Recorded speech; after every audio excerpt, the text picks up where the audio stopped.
Hi, everybody. Today we are going back to portraits. And while we paint, I want to talk about how to actually learn from tutorials like this one. Let's start with the sketch. If you can draw a circle, you can draw a second one. And if you can draw two circles, you can connect them. And once you connect them, you already have the structure for a face. Simple like that. That's all you need to begin. It doesn't have to be perfect. It doesn't have to look like anyone specific. If later you want to draw something more specific, that comes with repetition because practice builds ability. But it all starts here. Okay, so a lot of people get intimidated because they try to begin at the end. They want the finished result immediately, a perfect face right away. And that's not how it works. Everything starts simple.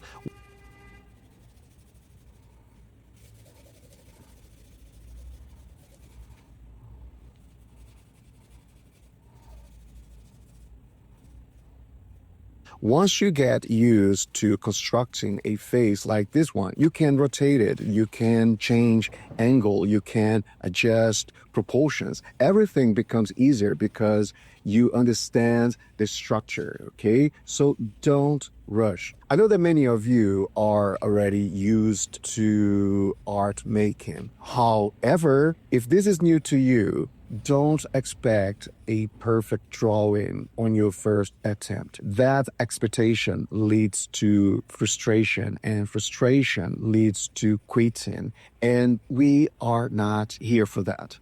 We are here to build a process.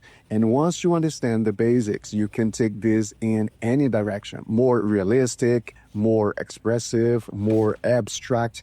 The structure stays the same.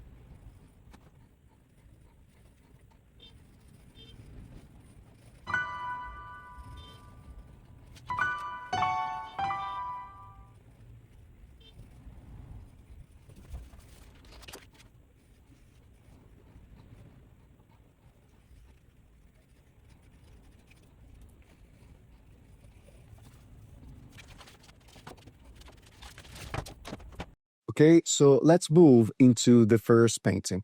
We start by transferring the sketch onto the paper. Just redraw it loosely. Then we block in the background with a base color. Here I'm using a mix of white, burnt umber, blue, and a touch of black.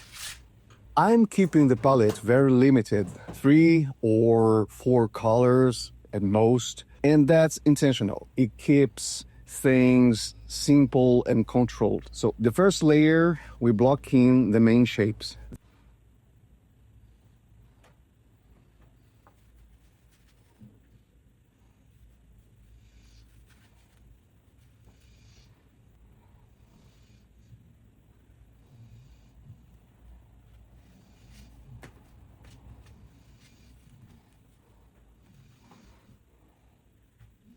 Then we use a second color to define shadows and highlights.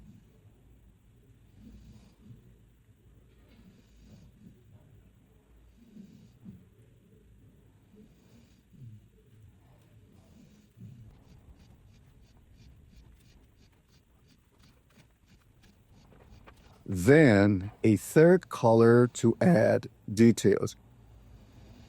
One useful approach is if you introduce a color in a certain area, try to repeat it elsewhere, even if it's not realistic. We're not copying reality, okay? We are working with light, with perception of light. Everything we see is light. So by repeating color across the painting, we create cohesion. It ties everything together visually, okay? And after that, you can introduce small elements if needed, like adding color to the background or to any other element in your composition. Everything stays contained. Simple colors, simple decisions, and if you want, you can later add a few more highlights and accents. And before you know it, your first composition is finished. So let's recap. We start with a sketch, we transfer it into the paper, we block the background, we lay in a base color, we add shadows and highlights, we refine details, and then we adjust and finish. It sounds like a lot, but as you can see, it is all so very simple, and that's enough to create a simple but very expressive composition. Now we are going to do the same process, but with a different drawing style, okay? The first portrait followed more natural proportions. This one is more expressive, but the technique is identical. And that's the point. When you see a technique you like, you don't need to change how you express yourself if you want to incorporate that technique to your own style. You don't need to copy the artist. You extract the principle, not the outcome. This painting and the first one, they use the same method, the same material, even the same colors, but they feel completely different. One didn't have to imitate the other, okay? So the takeaway is very simple. You can learn from your visual references without imitating them, okay? And I'm trying to keep things here as simple as possible so that you won't feel intimidated, so that you'll see that most of what we do here, I like to believe that this is all very easy, very simple. And I also like to show you how simple can also be good. That's why after every exercise, I like to display whatever we created in these exercises in real life, okay? So that you see that simple can also be good as long as you do it with intention, as long as you do it with purpose. But above anything, as long as you do it. Most people don't start, not because they lack ability, but because they feel intimidated. They just stay stuck.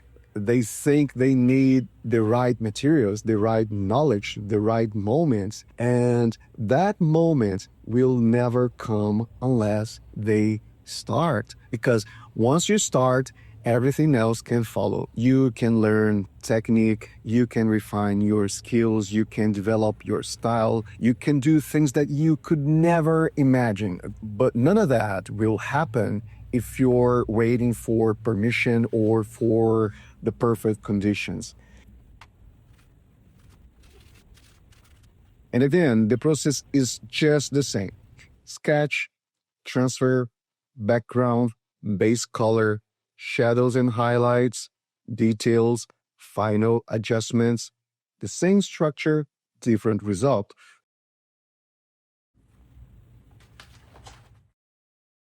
So we will keep on using the same approach to slightly different drawing styles so that you can see that the same technique can be used with different colors, styles, even different subjects, even though today we're only dealing with portraits. So today's exercise is not about how to paint, how to draw, but how to learn. I think this is where a lot of people get stuck. When you watch something, it's very easy to fall into imitation. You see someone doing something step by step, and your instinct is to follow the same thing exactly as you see. You are going to try the same colors, the same shapes, the same materials, the same decisions. And you might end up with something that looks nice. But two things, you didn't learn much. You just copied the process, okay? In the end, what actually matters is understanding the principle behind what you're seeing. Why did they choose that particular color? Why did they start with that particular shape? Why did they simplify that particular area instead of adding more detail? And most importantly, can I do this without losing my own identity? If you can extract those decisions, you can apply them anywhere. That's where real progress comes from. So if you take anything from this video today, let it be this. You don't grow by imitation. You grow by understanding the principles behind what you're doing. Use what you learn in a way that supports your own style, your own voice, your own way of working. Just another thing that I would like to mention today. To be clear, I am not your conventional art teacher because I don't want you to do what I do and I don't want you to do the way I do. I want you to find your own way of doing things because you're only going to be happy when you do you. As long as you keep on doing anybody else's work, you're not going to be plenty satisfied. So I'm not here trying to get anyone to do what I do. I'm not here to tell that I am better than anyone. I'm not here to say that you should do exactly what I do. I am not here to dictate how anyone should make art. Okay? I'm only here to say that it is possible for you to do as long as you want to do and as long as you start doing it. I want people to find their own way of doing things. That's why even in these videos, I don't expect you to follow along step by step. And honestly, that's not even the point. The point is to show that the process doesn't have to be complicated, that starting can be simple because that's the real barrier, okay? You only grow by doing. Now, technique does matter a lot. Things like on the painting, impasto, glazing, dry brushing, wet on wet, graffito, all these are useful tools. They expand what you can do and how you can approach a piece, but they are tools, not the goal. You don't need to master them before you begin. In fact, trying to learn everything up front is often what stops people from even trying. A better approach is to stay curious. When you see a technique, don't just copy it. Ask what it's doing.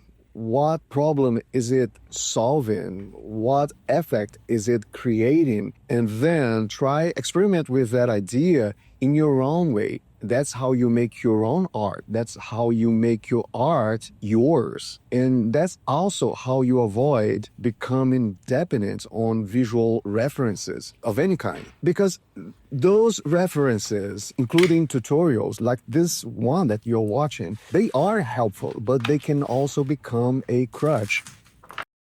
If every time you sit down to create, you need someone guiding you, you never develop your own decision making. At some point, you have to be willing to make something without knowing exactly how it will turn out. That's uncomfortable, but that is necessary. This is where I think a lot of people underestimate something simple.